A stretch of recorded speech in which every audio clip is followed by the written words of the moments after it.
నమస్తే అండి. కాంతమ్మ రెసిపీ ఛానల్‌కి వెల్కమ్. ఇవాళ నేను మీకు చాలా ఈజీ అండ్ చాలా తొందరగా అయిపోయే స్పైసీ చికెన్ షార్వా చూపిస్తాను. అండ్ టేస్ట్ అంటే ఇంక అసలు చెప్పనక్కర్లేదు. అంత టేస్టీగా ఉంటుంది ఈ షార్వా. దీనికోసం ముందు మనం కేజీ చికెన్ తీసుకోవాలి. దానికి సరిపడంత ఉప్పు, పసుపు వేసేసి వాటర్ వేయకుండా సిమ్లో బాయిల్ చేయాలండి. అస్సలు చుక్క వాటర్ వేయకండి. మనం కుక్ చేసేటప్పుడు ఆ చికెన్ నుంచి వాటర్ రిలీజ్ అవుతుందండి. ఆ వాటర్ సరిపోతుంది ఈ కుకింగ్కి. ఇప్పుడు మూత పెట్టేసి మీడియం సిమ్లో పెట్టాలండి. ఇది మనం చికెన్ హాఫ్ కేజీ కాబట్టి మీరు లో ఫ్లేమ్లో కుక్ చేయాలి మూత పెట్టి.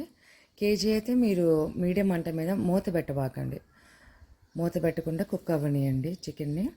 ఇప్పుడు మనం గిన్నె తీసుకుని half cup oil half KG చికెన్కి వేసేసి ఈ లవంగా చెక్క యాలక్కాయ వేసేయాలండి. ఆయిల్ వేడయ్యాక ఈ కర్రీకి ఒక పెద్ద ఆనియన్ సరిపోతుందండి. ఇప్పుడు మసాలా రెడీ చేసుకుందాం.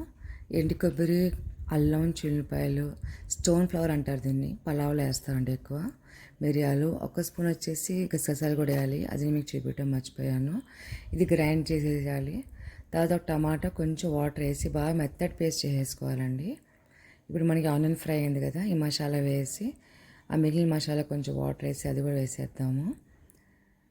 వేసాక ఇప్పుడు మనం దీంట్లో ఒక స్పూన్ వచ్చేసి ధనియాల పొడి, పావు స్పూన్ వచ్చేసి జీలకర్ర పౌడరు, పసుపు వచ్చేసి పావు స్పూను, 2 స్పూన్ వచ్చి కారం వేయాలండి.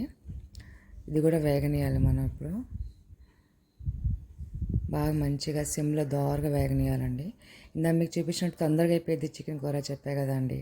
మీరు చికెన్ బాయిల్ చేసేటప్పుడే ఈ ప్రాసెస్ కూడా స్టార్ట్ చేసేస్తే ఫ్రై అవటం మసాలా ఇదంతా మీకు టైం కలిసి వస్తుంది.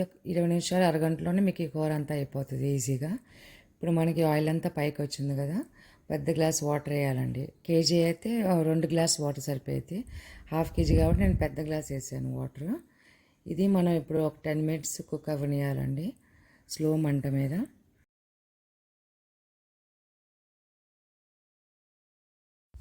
ఇప్పుడు మూత పెట్టేద్దాం. 10 మినిట్స్ కుక్ అవ్వనియండి.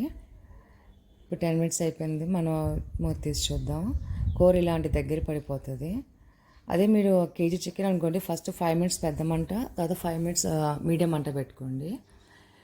ఇప్పుడు ఈ చికెన్ వేసేద్దాం. బాయిల్ అయిన చికెన్. ఉప్పు మనం జాగ్రత్తగా వేసుకోండి, ఎందుకంటే చికెన్ ఉడికేటప్పుడు కూడా వేసాం కదా మనం. వేసిన తర్వాత ఇది కూడా ఒక 10 మినిట్స్ లో ఫ్లేమ్లో కుక్ అవ్వాలండి. కేజీ చికెన్ అయితే ఇందాక చెప్పినట్టే మీడియం మంట మీద కుక్ అవ్వనియండి. అంతేనండి. చాలా ఈజీగా చాలా టేస్టీగా ఉంటుంది కూర. చాలా సింపుల్ ఇంగ్రీడియంట్స్ ఇంట్లో దొరికేటివి అన్నీ. ఇప్పుడు కొత్తిమీర వేసేద్దాం. తప్పకుండా ట్రై చేయండి. మీ ఎక్స్పీరియన్స్ ఎలా ఉందో కింద కమెంట్స్లో షేర్ చేయండి. Thank you for watching.